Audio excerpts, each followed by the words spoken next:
The 1963 to 65 Buick Riviera is pretty unquestionably one of the most beautiful vehicles ever produced by General Motors, and perhaps one of the most beautiful vehicles ever produced by any automaker of all time, both inside and out. But there are a number of strange features, facts, quirks, and idiosyncrasies about the 63 to 65 Riviera that many people do not know. And of course, it is the mission of this particular channel to help individuals better understand the history of some of these rare classic cars. So today, we're going to talk about those strange facts, features, quirks, idiosyncrasies of one of the most beautiful vehicles of all time, the 1963 Buick Riviera. The first fact that is strange about the Riviera is its history, and that is that it really wasn't designed to be a Buick from the get-go. In fact, the Riviera was designed to revive the LaSalle nameplate. And this is the principal reason why the fenders terminate in a form that has this thin blade-like grille texture to it. And that's because it emulates the grille of the last LaSalle, the 1940 LaSalle, as you can see here. So that really wasn't a Buick Heritage Q at all. It was a Q from LaSalle that designer Ned Nichols, who was in charge of the Riviera, along with Bill Mitchell, placed on the Riviera to give it that LaSalle Q, again, because they were looking to revive the LaSalle nameplate. Now, interestingly, Buick was not the only division that was gunning for the Riviera. At the time, Cadillac really didn't need it, and they turned down the car. Chevrolet also didn't need it because their Impala was selling quite well. And so the car was bid to Buick, Olds, and Pontiac divisions. One of the things that GM styling VP Bill Mitchell really felt adamant about with respect to the Riviera was its styling. And he felt that he and Ned Nichols had designed a car that was effectively done. They did not want any changes to it. They viewed the styling that they had executed as being perfect. And so when Pontiac division was thinking about taking on the Riviera, it was clear that John DeLorean wanted to make some changes to it. And Bill Mitchell effectively said, no, I'm not going to let DeLorean or Pontiac anywhere near it. And Oldsmobile also wanted to make some potential revisions to it, mainly putting a supercharger on it, making it a bit different vehicle, and consequently Bill Mitchell said no. Again, but Buick Division General Manager Ed Rollard apparently saw the vehicle and liked it and bought the vehicle as it was designed, and hence the Riviera became a Buick. Now, I did mention that Ned Nichols was really the chief designer for the Buick Riviera, at least the main styling leader. And interestingly, Ned Nichols was an individual who also, I would say, designed some, of the ugliest clay models that I've ever seen. Take a look here at a proposal that Nichols did for a 1958 Buick. And what amazes me is that the same individual who did this clay model did the 1963 to 5 Buick Riviera. It just shows you that it's really about having good leadership and direction, not just in design, but frankly, anywhere. It really magnifies the results. So Nichols, if you saw this clay model, you almost would want to fire him as a designer. But he came up with an absolute gem when it came down to the Buick Riviera. A second interesting fact or strange feature of the 63 to 5 Rivieras has to do with the doors. And this was one of the early vehicles for General Motors that had frameless door glass. So there wasn't something above the glass where it could really be secured, and then that would be the area that mated to the body to provide adequate sealing for wind noise as well as water intrusion. And General Motors was a bit apprehensive about this frameless door glass, but that's what the design team really wanted. So GM's Fisher Body designed an interesting setup here where the doors on the Riviera have a removable outer skin. This is one of the only vehicles that I know, at least mass-made American cars, that has this removable outer skin on the door. And the reason they did that is because Buick Division, when it was assembling the Riviera, would install the door and would line up the glass so that it mated appropriately to the door seals. And then after they had done that, they would install the outer door skin on. So as opposed to putting the door on and not really having an ability to locate the window appropriately, their idea was, well, let's install the door with the outer skin off, locate the window to the door seal, then put the outer skin on after that occurs. And frankly, it worked quite well, but it was a very novel approach overall to executing the design. Of course, frameless door glass would become very common on cars in the coming years. But when the 63 Riviera was introduced, it really was not common, and that's how GM's Fisher Body dealt with the issue. The third piece that I'll discuss is that because the vehicle was really done as a styling exercise in a studio in the absence of engineers, there were some engineering compromises that were made to the vehicle, and that just made it through to production. One of these is that the vehicle was packaged as such that with Buick's nailhead V8 underhood, engineers could actually not fit the air conditioning evaporator in the underhood area, as was typical, often located in the passenger side area on the firewall. Well, there just simply was no space in the 63 Riviera, so engineers ended up having to package the AC evaporator in the interior of the car, under or behind the dash, and it was somewhat undersized for the particular size of the vehicle, at least by GM standards of the time. So they couldn't fit a full-size, typical Harrison AC evaporator in the car because of that constraint. And overall, the AC, it's kind of funny that GM would say that the air conditioning in this vehicle, at least by their test standards, didn't perform as well as other vehicles, but anybody who's driven one of these or used one of the classic GM AC systems can tell you that they are damn cold, especially by today's standards. So really didn't make much of a difference, but that was one of the compromises they had to make. The next is another little styling doodad, I guess, if you will, that's interesting. I guess General Motors styling at the time had a thing for these fake air extractor vents that were not functional. There was one that was seen on the top of the 1958 Impala. It continued on even on the 1959 Impala. That seeming vent at the top there, the roof, is not real. It's 100% fake. And that proposal, that clay model that I was previously showing, done in Ned Nichols' studio, also had two fake air extractors. Well, the Riviera has one, and it's behind the rear window. Why this had to be here and what it is providing from a design perspective, I don't know. But GM was really into so-called, I guess, visual trickery during this time period, perhaps best exemplified by the 63 Stingray Corvette. And on the Stingray Corvette, those seeming air extractors that you see here behind the front wheel and behind the front door, as well as on the hood, those grills, those are all fake. There are no air outlets there. Air cannot flow.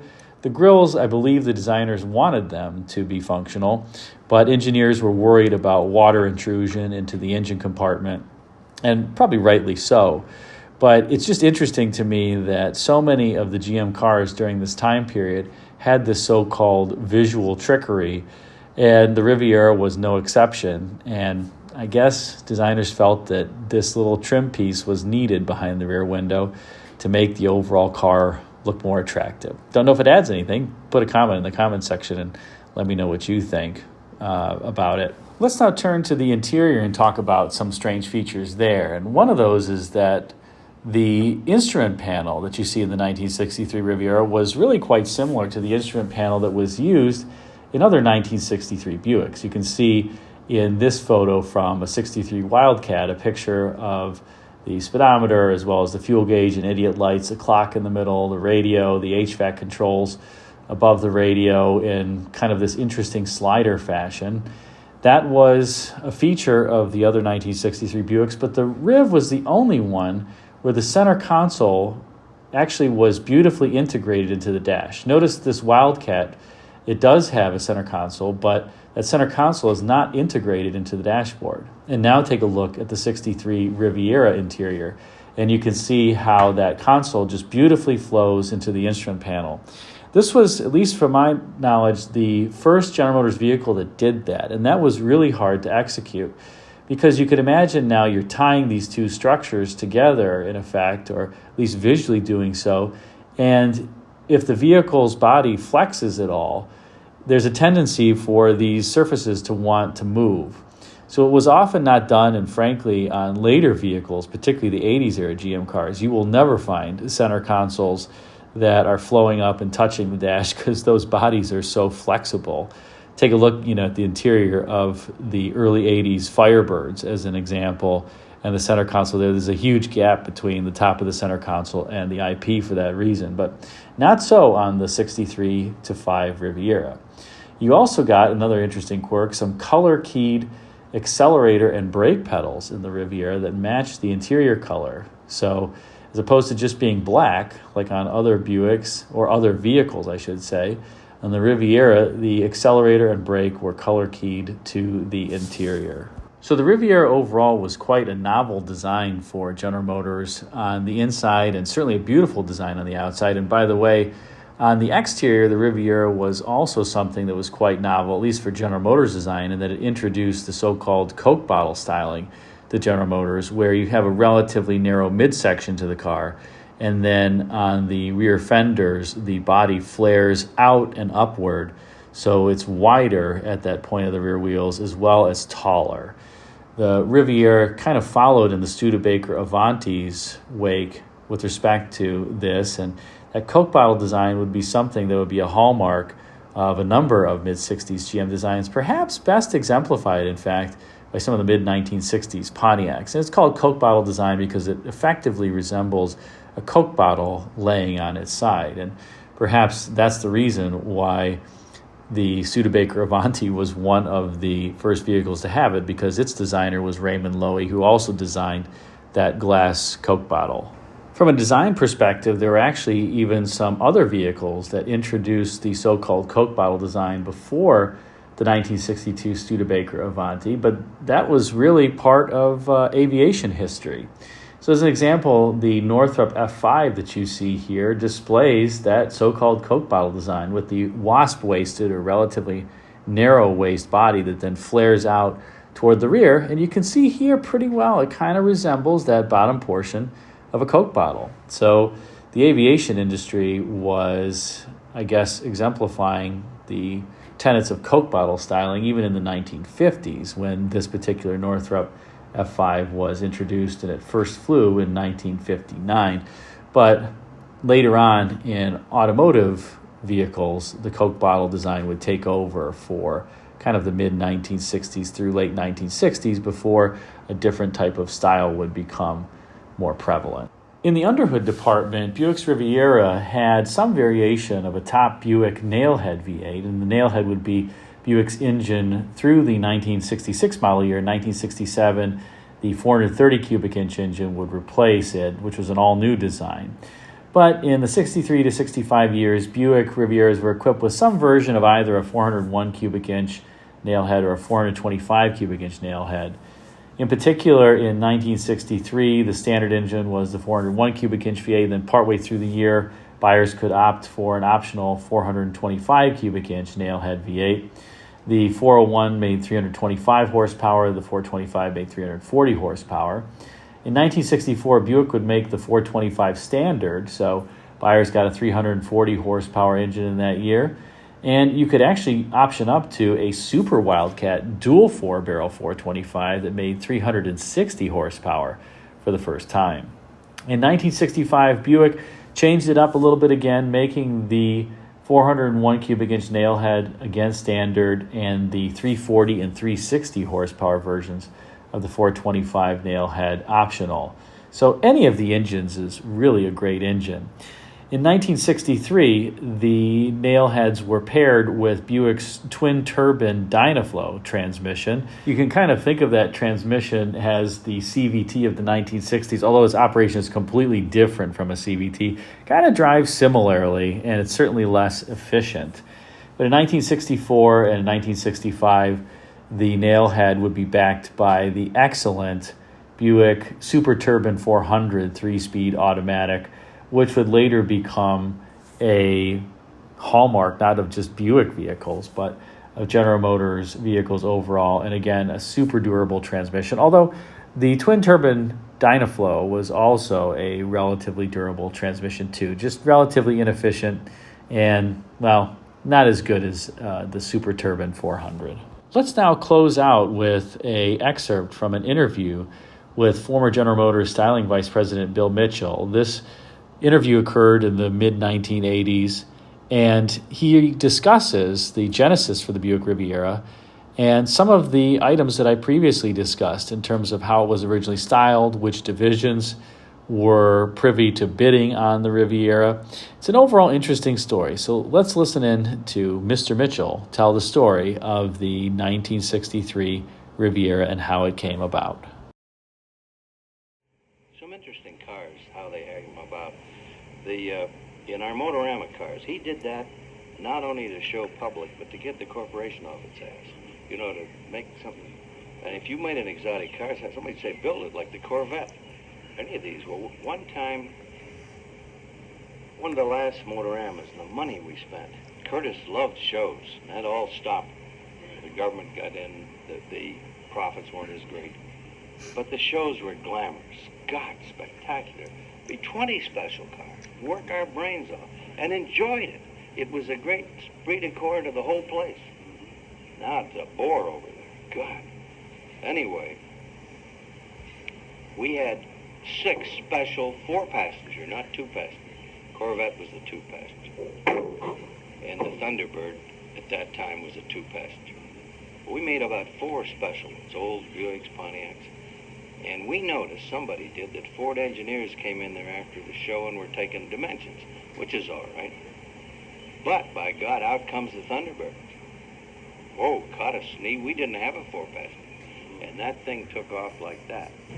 Well, Earl had retired, and the dealers got after him, and the letters came in, and so Gordon told me to see what we could do.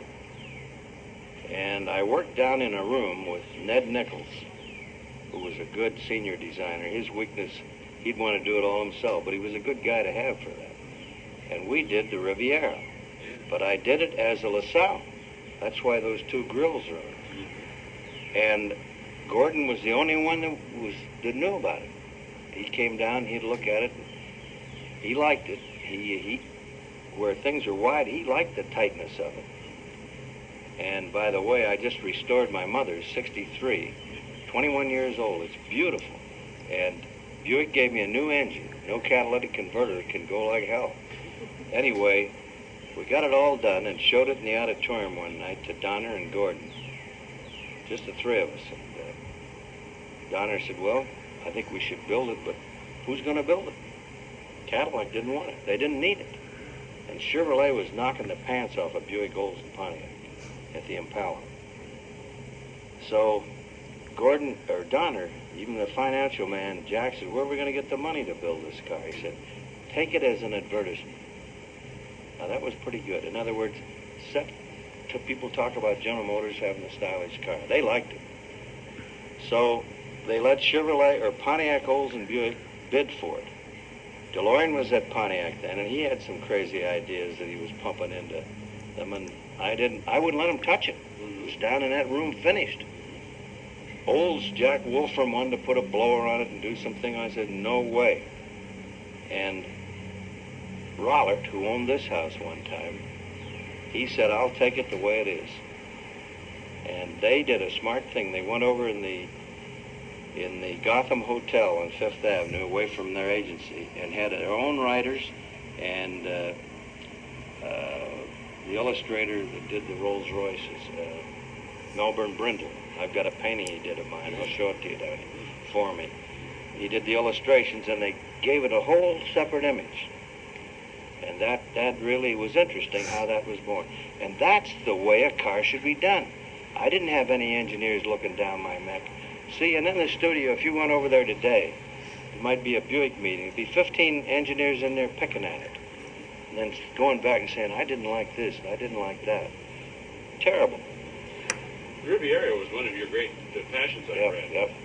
You would consider that one of your best creations.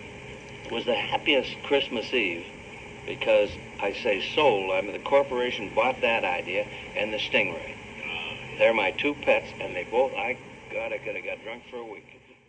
And there you have the story told by the GM design boss himself. Thanks again for watching. Be sure to drop a comment if you like this, and be sure to also like it. And until next time, take care.